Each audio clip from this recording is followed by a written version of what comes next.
Hello, everyone. Welcome. My name is Shelby Tisdale. I'm the director of the Center of Southwest Studies, and it's great to have all of you joining us today for this incredible program that we've got set up here. And we're going to be presenting two incredible folks here, Edison Eskeetz and Jim Kristofic, who have just published a new book called Send a Runner, a Navajo Honors the Long Walk. And what we'd like to do is, first of all, I'm going to do a land acknowledgement, and then I just need to switch my screen here. Here we go. So this is a land acknowledgement that all of us here at Fort Lewis College like to do for any program. So the land we gather on today at Fort Lewis College is the ancestral lands and territories of Nuchu, Ute, Apache, the Pueblos, Hopi, Zuni, and the Diné Nation. We think it is important to provide this acknowledgement because the narratives of this land and region have long been told from one dominant perspective, without full acknowledgement of the tribes who lived on this land before it was Fort Lewis College. Thank you so much for your attention and respect in acknowledging this important history. So this program is a collaboration between the Center of Southwest Studies and the Native American and Indigenous Studies Department here at Fort Lewis College. And before I introduce our moderators of our program, I would like to just quickly say, if you have, we will have a question and answer session at the end. And if you have a question, please enter your question into the Q&A box that you see at the bottom of your screen. We would really appreciate it. And so without further ado, I would very much like to introduce our two moderators today. We have with us two faculty members in the department, Native American and Indigenous Studies Department. First of all, we have Dr. Majel Boxer. She is the chair and assistant professor of the department, and we're very excited about having Dr. Davina Two Bears with us this past academic year. She is a visiting professor and PhD in archaeology and anthropology, and she's also in our Native American and Indigenous Studies Department as well. So I am now going to turn it over to them, and they'll introduce our two speakers today, and I will stop my shared screen. Thank you.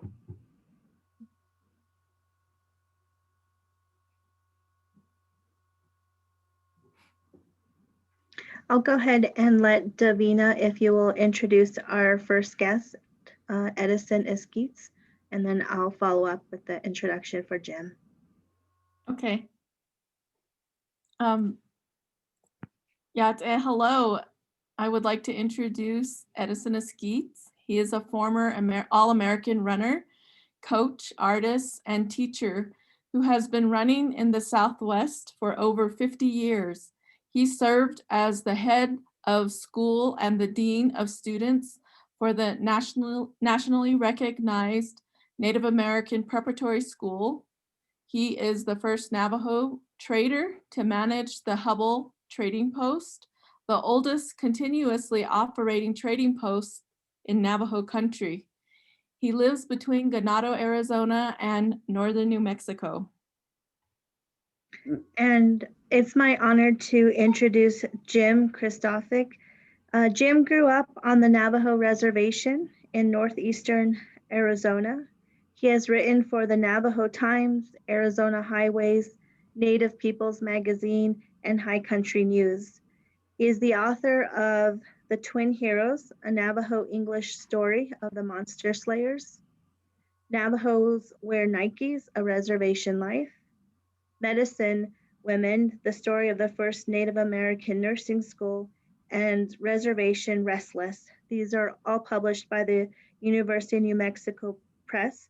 He lives in Taos, New Mexico, and Both are the authors of our featured book, Send a Runner, A Navajo Honors the Long Walk. And so I'll turn our time and attention over to both Jim and Edison. Greetings. Hello.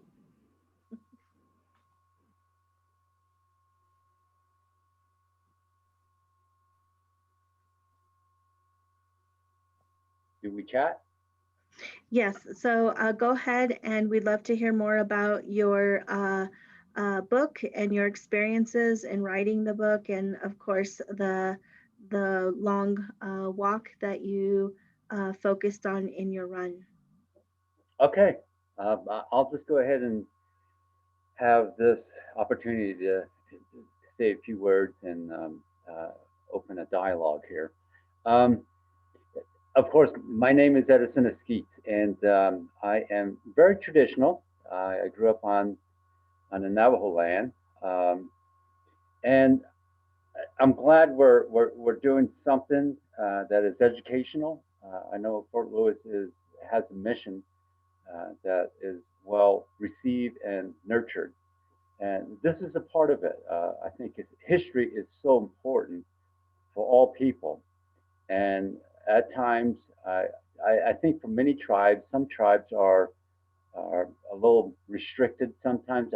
I know Navajos are, especially within the long walk. It's very sensitive. But as a child, there was something innate in me that just sparked through the years. And in the book, it covers bits and parts of that. It's very inclusive too. The book will talk about the Southwest, the influx of people coming in, I guess just the ongoing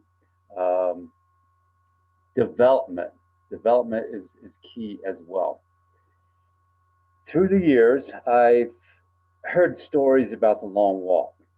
And again, like I said, it's sensitive. And I read a few things, and a lot of the writings, the articles are, written from the outside, not from the inside. And this is kind of a read from the internal, and I think it's well dispensed, and there are more clarity. I mean, I think the book itself, it touches bits and parts, and I think as an institution and as a learning student, it is up to us to seek out more information. It is designed that way, to chase more information. And I know I've done that through the years. And so when I was growing up, in our journeys, in our pathways, we'll learn and gain a lot. And as I gotten older, I said, this is something unique. I did other ultra runs, 100 miles, 200 miles, 300 miles, 400 miles, and those are complete. Those are more spiritual within the Southwest. And then this came up. I knew it was going to come up. I try to set it aside, but part of it is I did a program in Maine. I took a native program into Maine, and the opening was in this so-called log house, or long house, the long house. And there's a long table. We gathered.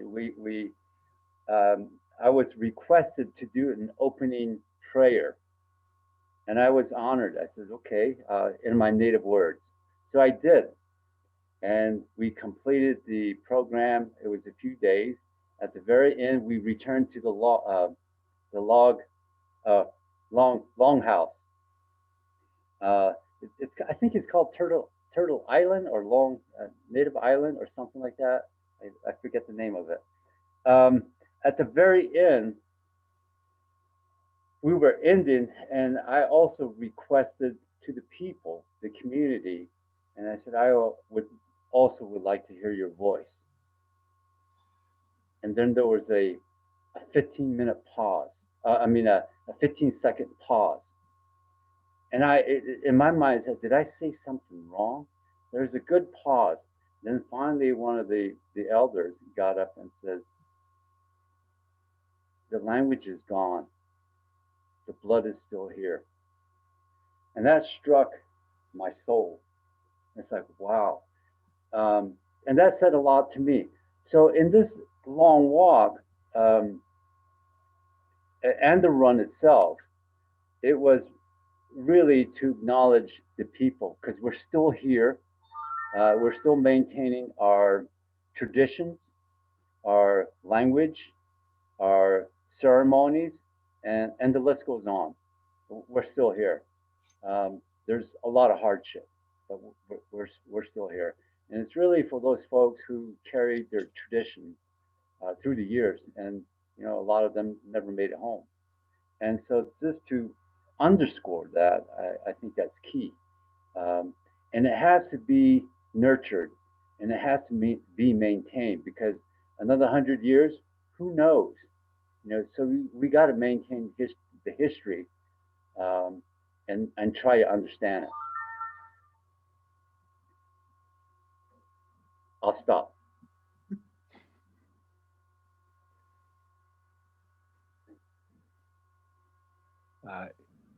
I can speak. It's okay. Yeah. So, yes, you had asked about what it was like writing this book. And the reason that our names are both listed as the author is, I'll tell people, Edison wrote the book with his body, mostly, and his spirit. And I was putting down the words that I observed, that he said during the run, the edits, the very important concepts he provided during the composition. And the way it started was that I came to visit Edison at the trader's desk in Hubble, which is one of the first places we met in 2010. And he gave me a paper, and he said, it said the message, the run on it. It was like a press release that he had put together, or an explanation. And I knew, because I knew Edison and what an important teacher, and I am a professional teacher also. I'm a high school English teacher, so this is my 17th year teaching. And I could tell, like, when I met Edison, he would be someone I would really want to have as my principal or as my boss, because he's also a very skilled teacher. And I knew that during this run, it would be a very important, as Edison has said, a very important classroom setting. It would provide very important lessons. And when I lived in Ganado, where Edison gave me that paper, that's where my mom met my stepdad, who is also Dene. And my sister Ajaba and my brother Payden were born at that hospital there in Ganado. And so I was partly thinking of them when I was thinking of the lessons I knew Edison was going to pass on during this ceremony. As he said, his dance in the road that he was going to do for more than 2 weeks. And so when Edison began the run and I was following behind and observing, the way I decided to put the book together was that I would see Edison running alongside the road, and many people would pass him in their vehicles, in their car, and they'd honk on the horn, "Yego, yego," like they knew what he was doing.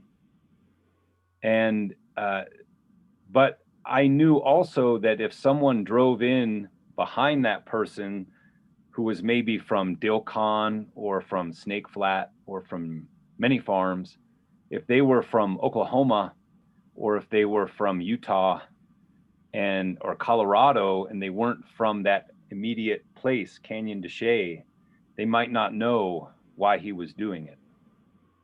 So part of the responsibility of the book was to depict the physical body, Edison's physical running, moving through space, but also to answer his question. One of his questions he asked was, why did this take place, the long walk? Why did this have to happen? And so it was also to answer that question, to not just show someone's athleticism moving through space, but the presence of those people moving through time, and people moving through time with us, not seen by the eye, but felt. And I felt them very acutely during the run. It's a reality I didn't understand before the experience of the run. And I would even say, when I was done reading this, because I had to read this book out loud for the first time, as to make it become an audiobook. And there was a lot of emotions that came out of me having to read it. It was even painful, very painful, but loving. And I would even say reading this book really increased my capacity to love other people. And so I thank you, Edison, for that. Yeah. Thank you, Jim. I really liked what you said, and I wanted to go back to Edison. Jim, you said that Edison wrote this book with his body, and those are very powerful words. And so I'd like to hear from you, Edison, more about that physical, mental, and spiritual experience that you underwent as you wrote this book with your body. And I'm also interested in the community or the Dene response to this, knowing of your run and the reception that received amongst Dene community members. Very good question. And like I said, this has been in 40 years in preparation. 40 years. I could have walked away from it in a year or 2 years, or no, I continued. There's a lot of development in all aspects of the educational pathway. In my case, because I'm traditional, as well as to compete with the mainstream, it has to be a balance. One cannot overweigh the other. And I think in a lot of these Native communities, we're kind of walking aimlessly because we're focused on one. In my case, I will certainly champion the Navajo tradition is a huge part of it, as well as the mainstream. There's nothing wrong with one or the other. They're both tools. And if you utilize it wisely, you can certainly become someone. And so there's a lot of these learning capacity.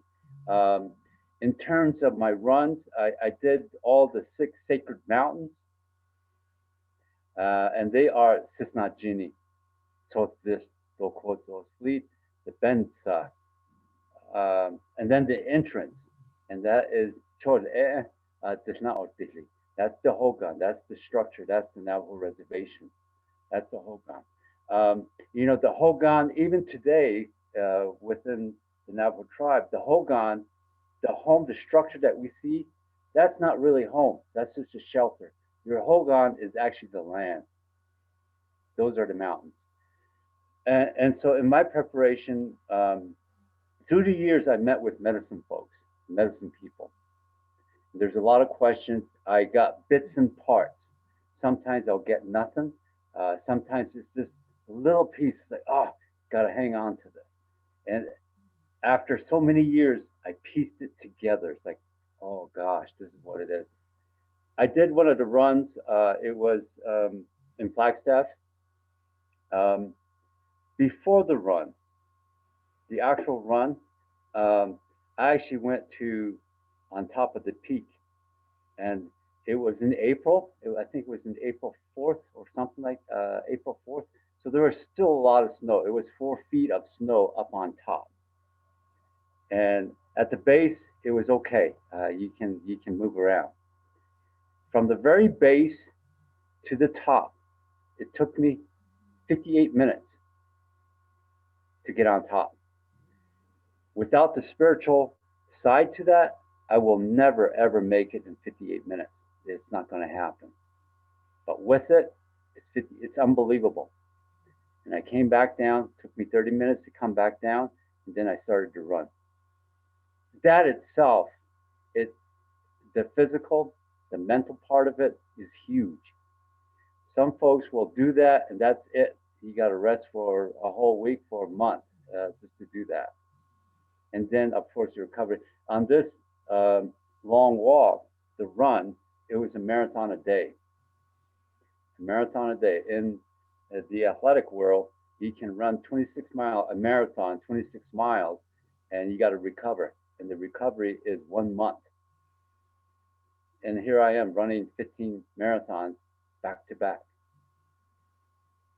And again, on the spiritual world, you got to have that, the earth, wind, and fire.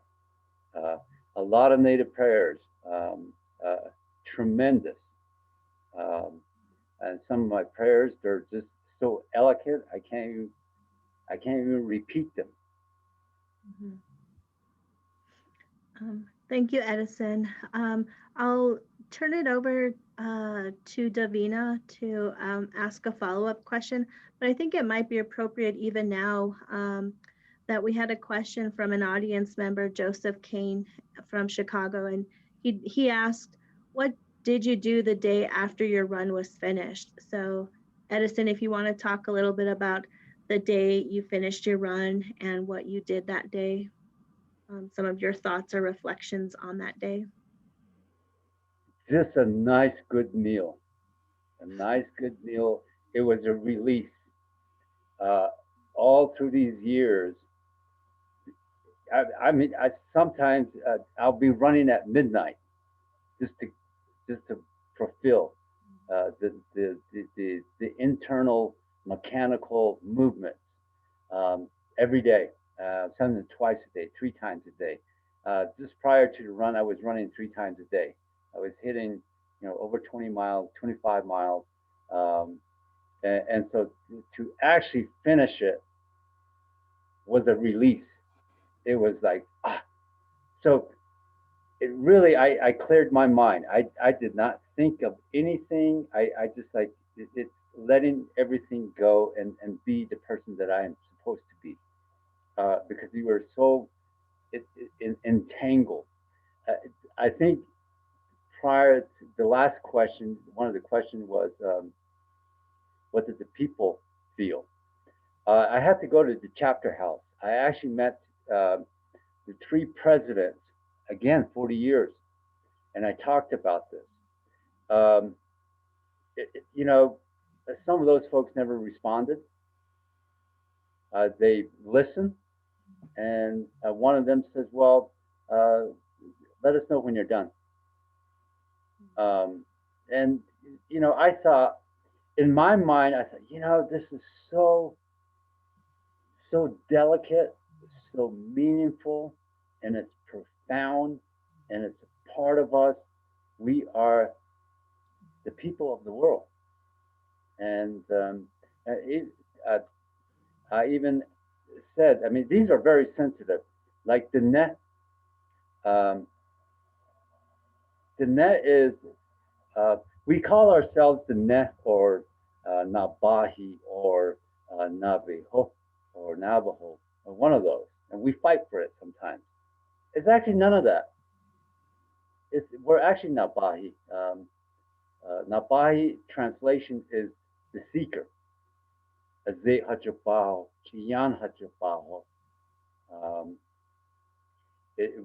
were seeking things. That was our original name. The net is people around the world. People around the world. And so I've learned a lot through the spiritual content and the places, because I actually went to Cisnajini, the East, Yoshkwe. I learned a lot. So there's so much more that's not included in the books. It's just so much. And the cycle of The east is actually your baby, Mount Taylor, your teenager, uh, uh, and the Flagstaff, Cisnagini is you're an adult, and the Bensa, you're an elder, and you go that way when you're done. When you're done, you're done. You don't come back. Anyways, so all of this stuff was a learning experience for me. I mean, it's very profound, very profound. A lot of these answers is not from people like we are. We're face to face, like yeah. No, these are from the outside, from the elements. And it's 40 years. I mean, that's a long time to get information pieced together. That's a lot.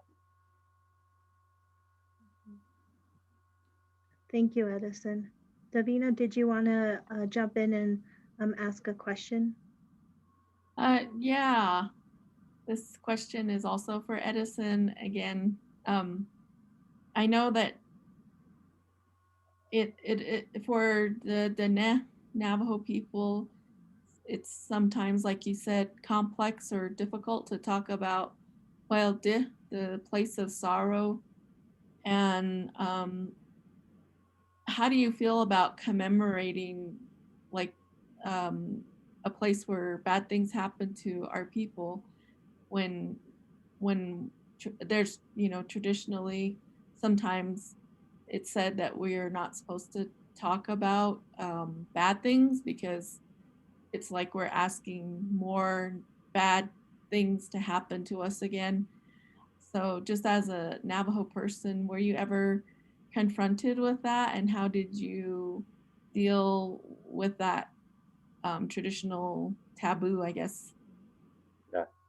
Again, a very good question. Again, 40 years, that was number one, all those years.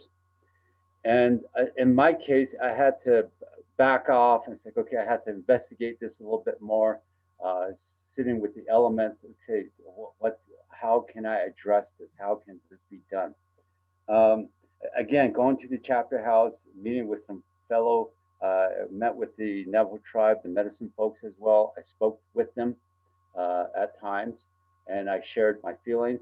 And my lecture there in Winter Rock was 100% Navajo. I didn't use a single word of English because there's more meaning in the Navajo words. And this is why I think it's important. The tree of life in the Navajo weaving, the tree of life, there's a bluebird in it. And at the very beginning of our world, the bluebird and others agreed that the Navajo language will never, ever be written. And to this day, it's not written.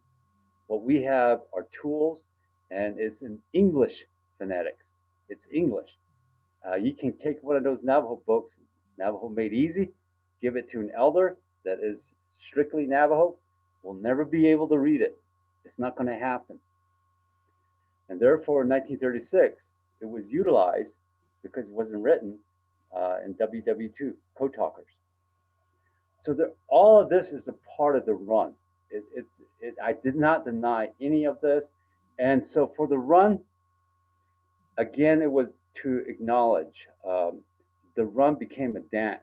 It's a dance on a daily basis for 15 days. And I did not go to Fort Sumner. I came from Chinle to Flagstaff to the government. There's a palace and documents are there. Decisions were made. Treaties were made, were discussed there. I did not go to Fort Sumner. Now, they were also doing the commemoration. The Navajo tribe were actually doing their own program. They went to Fort Sumner and they traveled through. As I understood, you're not supposed to go back and bring back the negativity of that. So I did a lot of studies. So my acknowledgement was, and at the very end, for 15 days, I could have just took a vehicle and went to Santa Fe and said the word, Hatish Biniya. That is it. The other part is I had long hair, and look at this. This is short hair now. At the very end,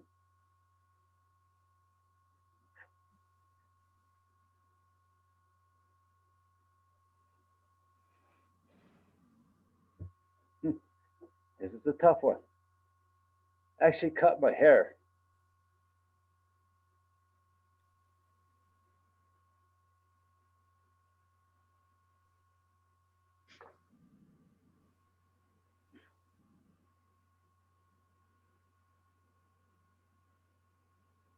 And I think it speaks very well.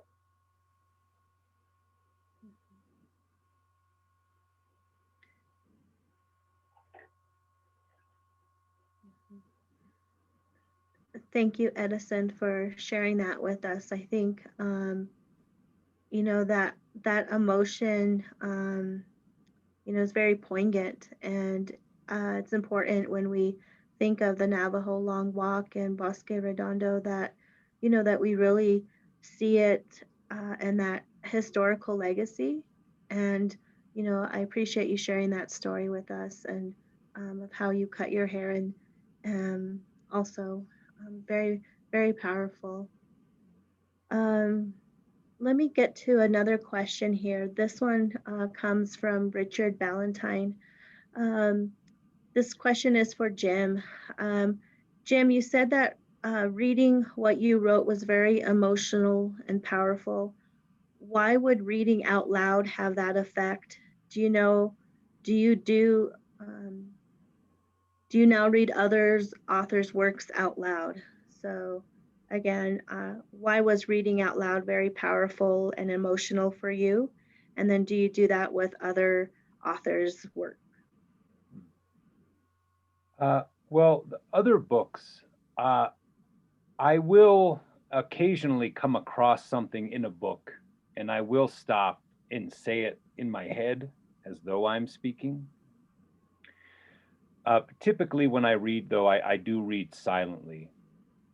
The other question was, what was the first question? It was... Let's see. That doing your own reading of the book was very emotional and powerful. Why would reading out loud have that effect on you? Yeah. And then do you read other authors' work? Right.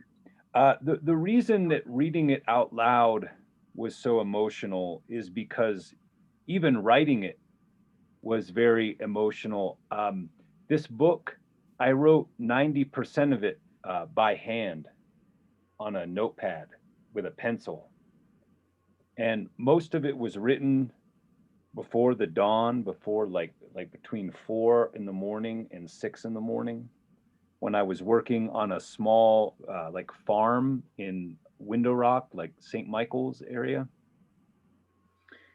And there are parts in the book where, so I'm using a voice right now to communicate. And this is the voice I use when I go to the grocery store, or I talk to my students at my high school, or when, you know, I need to ask someone directions. And I think it was especially emotional because the voice that's in this book, it doesn't feel like it's mine. It's not the voice I would use to converse, but it's partly, I know at times it's because I'm taking in what I viewed Edison doing and thinking. And I know I arrived at a particular phrase or a way of saying something that I believe to be so true that typically we don't want to say things like that because we might fear repercussion, or we fear, oh, will people judge me for saying it this way? Or saying that creates this image that I don't really want to have to think about because it's so horrifying. Or it could be so emotionally poignant that I don't want to have to put my soul through that. But that phrasing came through anyway. And so it allowed me to arrive at a way of thinking I probably didn't have before I wrote the book. But like Edison was saying, it was a preparation for him to arrive at this. And he ran hundreds of thousands of miles to begin this run in 40 years of study.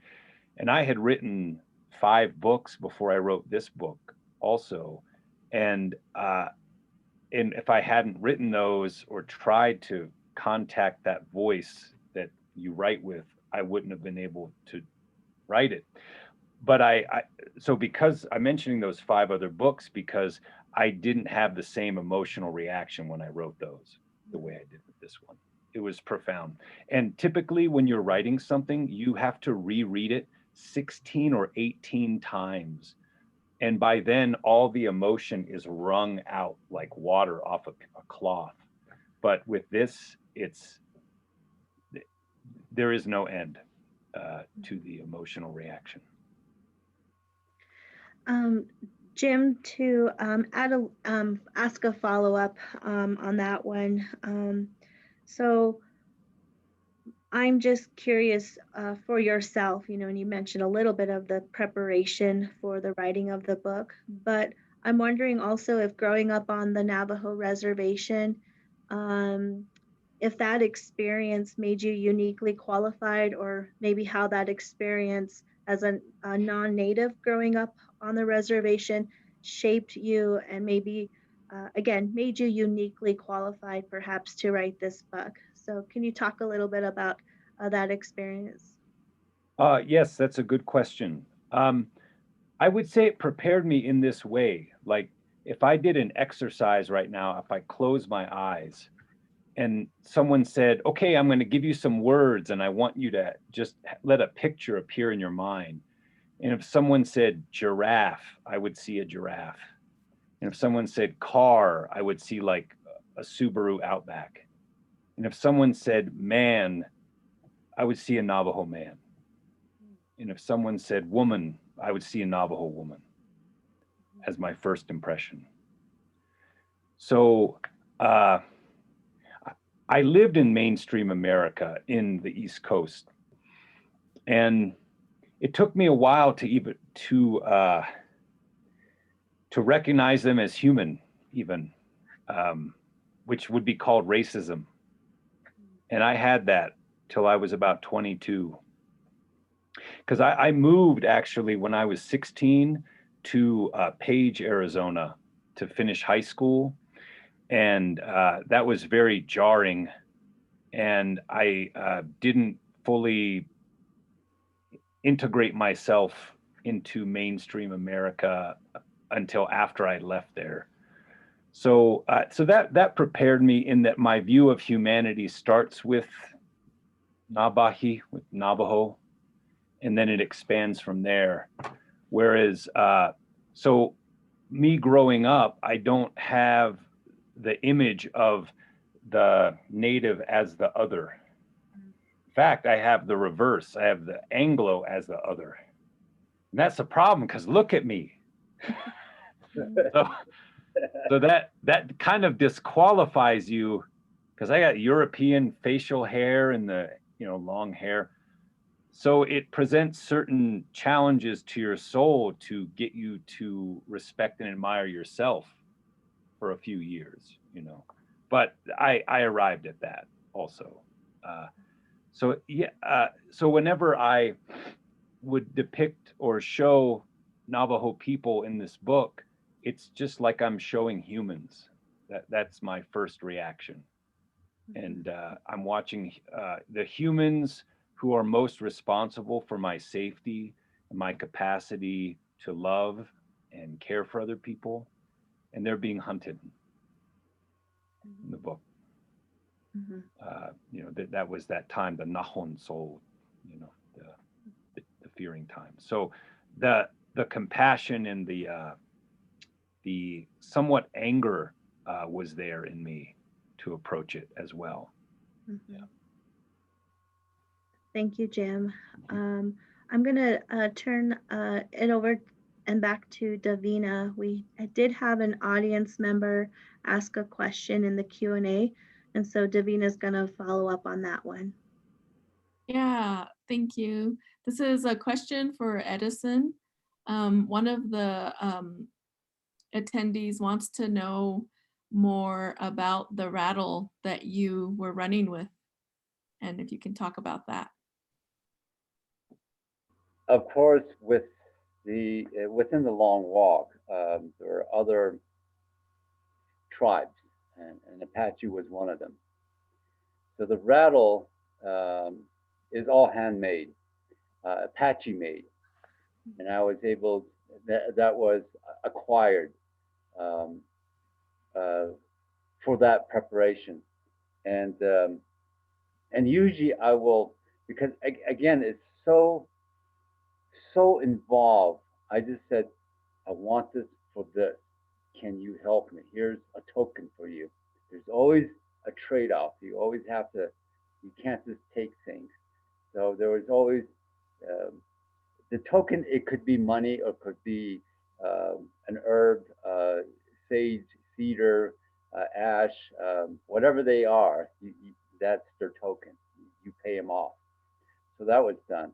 And I was able to utilize that throughout the whole run. And it was unique. I could hear the voices.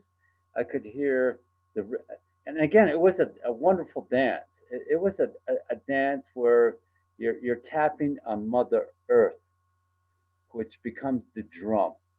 The sound is in sounding right into the ground. The music, the song is all the air that is going around you, and you're traveling through it. There's a nice balance. And then somewhere along the way, there's harmony with it. So it was a dance. Now, the dance, the run that I have, that I utilize, is also a lost practice. It's called jade. We no longer do it. Jade. And there's another word which is really close. It's jade. That's an antelope. That's a runner.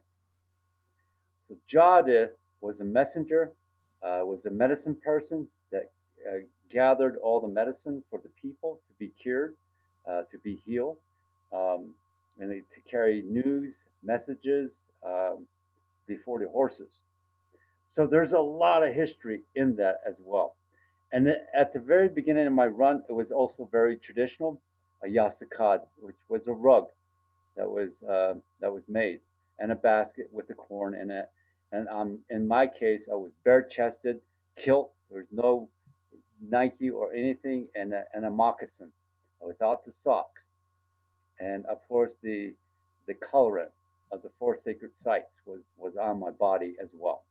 It was very traditional when the run actually started. So that again, I could have just wore a t-shirt, a nice footwear. No, it was, I wanted it. I guess I don't, sometimes I think about this. It just happened. It was just the right way to do it. It was not, I never thought about, I need something very comfortable. No, this is the way to do it. This is how it is structured. During the run, it was already done. Jim and I talked about this. Even the book writing, I said, it's already done. What we're doing right now is we're just going through the motion. We're just going to tell the story. That is it. It is done. It is complete.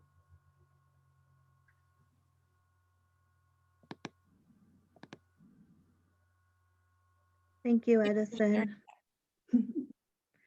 To follow up with that, maybe before I jump in, Davina, if you wanted to ask any follow-up before I talk over you.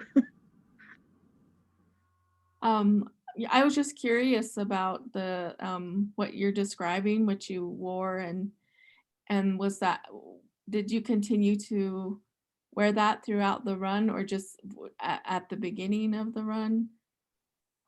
It's at the opening. At the opening, okay. Yeah, at the opening, yes. Mm-hmm. At the opening. What was your audience like during the run? Did you have a lot? Did you use social media, or did you have crowds that or anyone that was following you for Well, we had running people with along you? the way. Yeah, we had people along the way. We stopped at the Hubble Trading Post. Um, Also, and again, it goes beyond. I actually went to the Hopi tribe and I explained this, the old traditional running, because I know they have their traditional running as well. I've been a part of some of that at one time. But to give them the wording of the old tradition prior to the influx of the Europeans, we used to trade, we used to do these things. I said, I'm trying to underscore this project to make it as good as good as it can be. I said I was informed by the elements to share the voice with you. It was not my dad or somebody saying go to no. It was by the elements saying, okay, you need to share it. So I went to them and they said, we'll do an eagle dance for you. And that was at the trading post. And that is unheard of. I it's it's it's stunning for tribes to support one another. And I came to Albuquerque and Santo Domingo with no hesitation. They fed us. They gave us a full feast. I mean, the food was ridiculous. We were so well fed, and I try to pay him because there was so much food, and I try to paid them. They wouldn't take it because it was traditional. But the payment was I gave him a natural turquoise Sleeping Beauty, nicely shaped. I'm also a jeweler at one time. So I was, these items were made, I don't know, so many years ago, they were just ready to go. For many, many, many years, they were just ready to go. So in this pouch, I gave this, and that they received it. They said, yes, we'll take this. So there's again, just that setting about the trading days and the movements, the Americas from Alaska to Chile. We were moving around. Even our Navajo stories, you know, those the emergence, the first world, second world, third world, fourth world. You know, they're moving because there was fire, there was water rising. We were down in Chile. Navajos were down in Chile, and the volcanoes, the Andes, were blown up. So there was fire, so we had to move back up. And finally, we ended up in California, around LA area. Uh, we were in California, and finally made our way over here. Napahi, Azeh Hachapaho, Tiyan Hachapaho, Nadyehe, our land, Kujin. And the first continent, the first mountain that was ever developed was San Francisco Peaks. It's not Blanca, because we always say our prayers to the east to Blanca, thinking that's the first. Well, it's actually San Francisco Peaks. So there's, you know, again, there's so much information that is, it makes you think. There's so much to be said. Like jewelry. I mean, I have this nice little necklace here. You know, this is actually Baroque era. This is from Spain. Even the naja is Spanish. It was founded on the forehead of the horse because they're Spaniards. They were looking at new lands, and it wasn't the man entering the unknown country land. It was the horse. The horse was up front before the man. So the horse had to have that naja to ward off the evil. And then the Navajos were just very observant, said, that's going to look good on my wife, and became a squash blossom. So, you know, there's a tremendous amount of information that needs to be shared. It's great. I mean, this is education. Mm-hmm. Thank you for that, Edison, and for that question, Davina. I also wanted to just, in your response, and a question that I had thought of was if there was something about running that made it particularly powerful as a way to commemorate the long walk. And so, why running? What did it mean for you? And then also to invite Jim to comment on it too, kind of if running was significant for you or how you perceived, the action of running. And Edison, I loved how you mentioned Hopi traditional runners. And so I like that connection, but I'm also just interested in what running meant to you as a way to commemorate the long walk.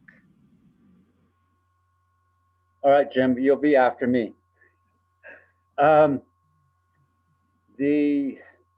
Again, I'm very traditional, and you go through a lot in your learning capacity and to retain the information. I lived on the East Coast in New England for a number of years, lived in the Midwest, but I never lost connection with my tradition ever. I tell my own jokes while I'm running, speaking Navajo all the time. And one year I did a presentation here. I was actually invited to do a commencement speech at a school, and it was a native school, and the audience were there, and I did my presentation, and then the principal came over and said, we never done this, but is it okay to have Q&A? And I said, it's your program, I'm just here to support it. And so we went, I said, I'm fine with it. So the forum was open, and there was a little girl up front and asked me, and it was very cute, and she said, how did you become so smart? How did you become the person that you are? And no one has ever asked me that question through the years. And I did say that. I said, no one has ever asked me that question. I said, I'm going to wait and answer your question at the very end. And so I said, it'll give me time to think about it. At the very end, I went back to her, and I said, in school, I learned a lot. And you might have a great teacher, you might have an advisor, you might have a counselor, a great coach that you would work your needs through. In college, there are great professors. There might be a great subject, 400 level class that you might gain a tremendous amount of information just from that one class. So there's a lot of this stuff. And I said, I'm glad you asked, because for me personally, on my end, and it's probably unique how I'm going to say this. I said, my best teacher was sheep. It was sheep. It taught me about life. When you're herding sheep, if they're in need of water, they'll lead you to the water. They'll save you. If there's danger, a mountain lion, a bobcat, coyote, and so forth, they'll let you know. They'll let you know. And the life in the springtime, you have lambs running around. So they were actually my teacher. And in reality, in science, the science will say the sheep is so stupid, even compared to goat. For me, it was not. It was my professor. And then, Jim, I wanted just to also ask if running, how just running again itself was powerful, and what your takeaway is from seeing and going through this process also alongside Edison, but in your own way. Yes, the background I have with my body, my physicality, also helped prepare me to watch the suffering that Edison was going to have to go through.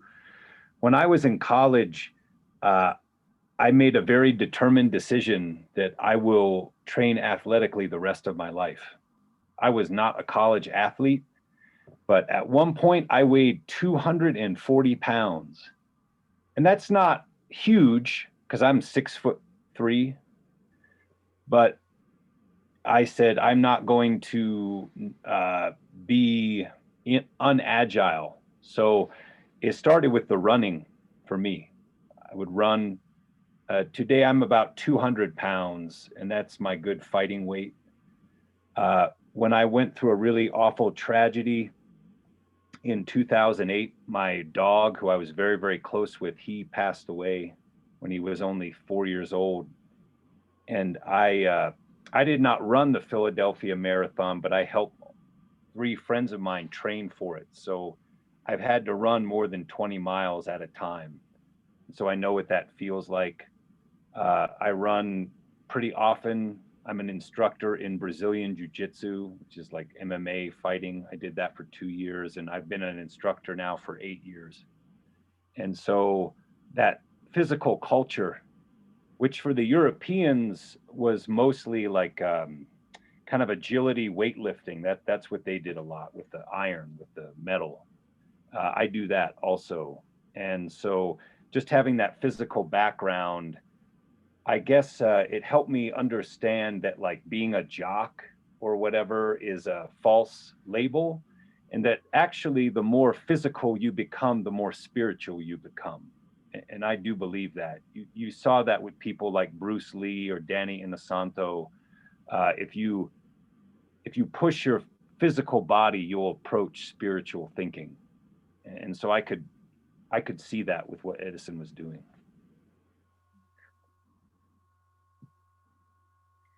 Thank you, Jim. I believe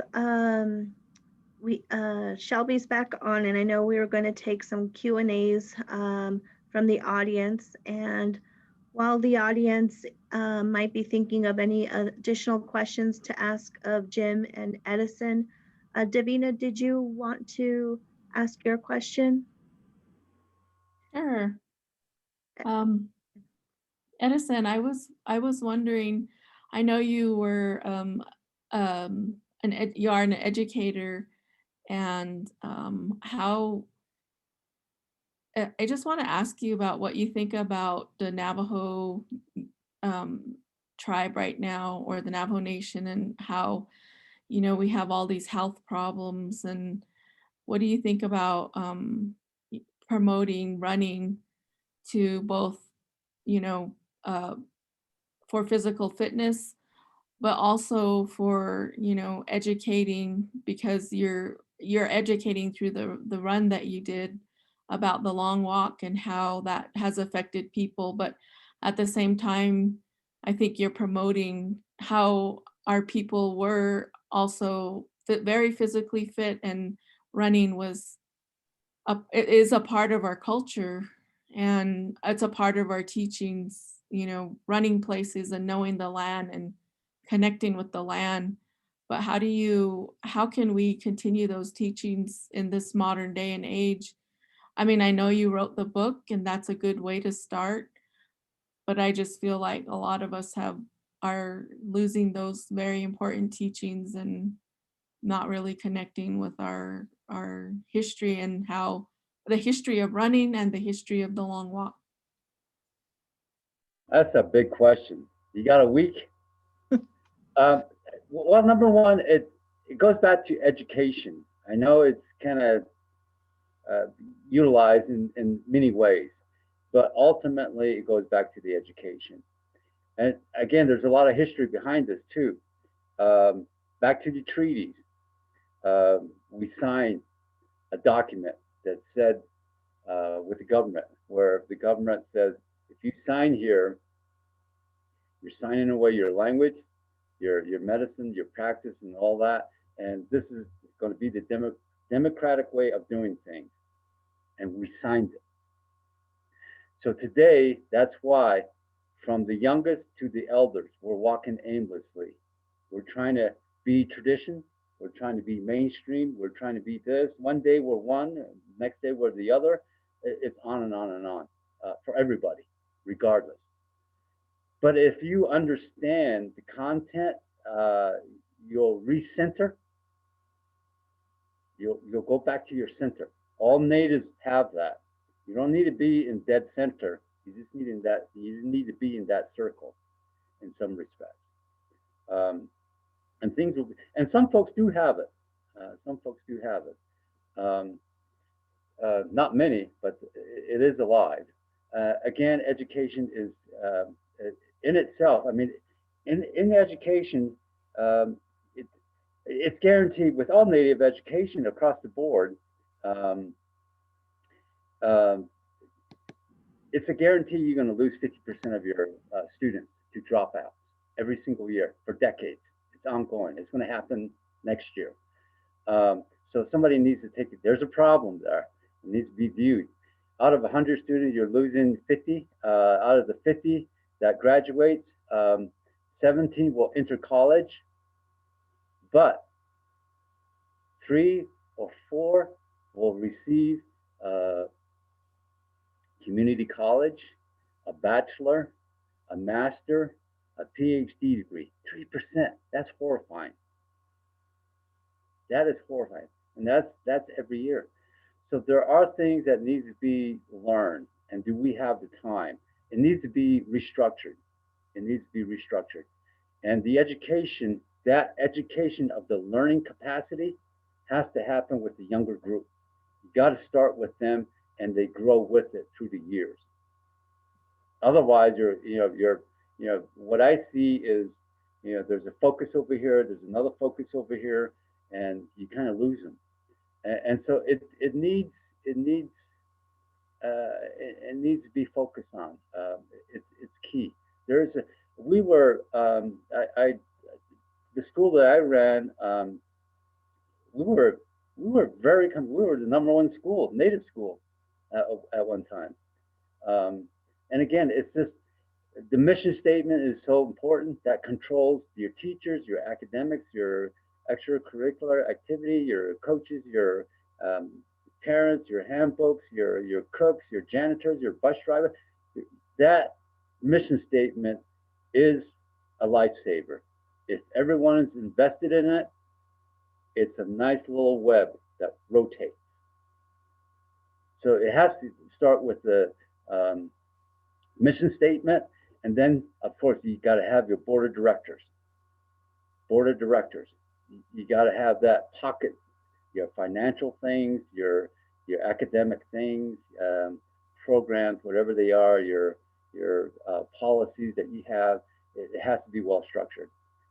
If one is doing something, the other parties are not aware of it, and sometimes you get so big that it's just too big to fix it. And finally, I think this is probably an issue in all areas: follow-up. Nobody follows up.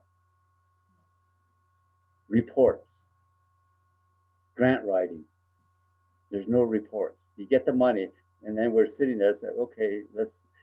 So there's a gamut of things that needs to be viewed, a restructuring of, and it's not a loss. It can be done. It can be done. Anyway, that's my view. That was a great question, Davina, and thank you, Edison. Before I turn over to Shelby for some concluding remarks and comments, I wanted just to share this one comment from Richard Ballantyne to Jim.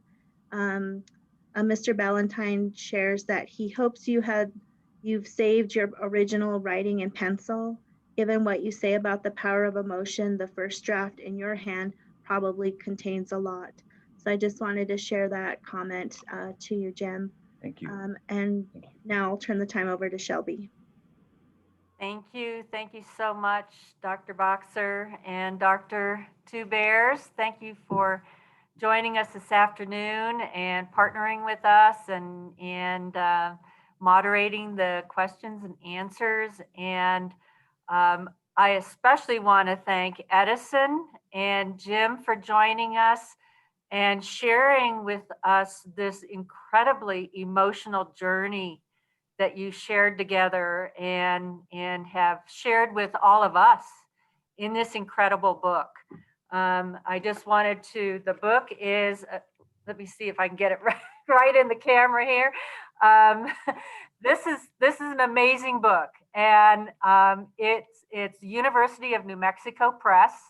I believe, Jim, you said it was going to actually be launched here in the next early April, I believe. Yeah, So, early April. Mhm. but you can go online and order the book now in Mhm. advance, and it's a great book, and I love the way you put this together, both of you, because you had following Edison as he's running every day and telling the story of his run, but then bringing in the history of all of these areas that you're passing through, the Spanish history, the American history, and the impacts of this history on the Diné and other indigenous people. And I think that totally enriched the story as well. And I think for Edison, that's part of that education is